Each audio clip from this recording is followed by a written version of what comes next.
Rework on raamat siis ettevõtlusest, mis algab peale alustamisest ja lõpetab viimistamisest. See muudab paradigmasid ja lähenemist, kuidas üldse peaks ühte ettevõtet juhtima, kasvatama, majandama. Selle raamatu on kirjutanud 2 ettevõtjat, Jason Fried ja David Heinemeier Hansson. Need 2 meest on loonud sellise firma nagu 37 Signals, mis teeb veebipõhiseid tarkvarasid alates siis kontaktide haldamisest kuni projekti juhtimiseni. Nende ettevõttes on täna tööl 16 inimest.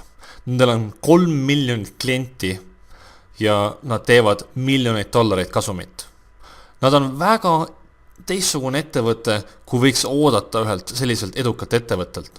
Selles raamatus Rework on nad siis kokku pannud kõik need õppetunnid, mida nemad on õppinud läbi aastate oma ettevõtte kasvatamisel ja jagavad seda nõu sinuga, et sina saaksid siis sama teha.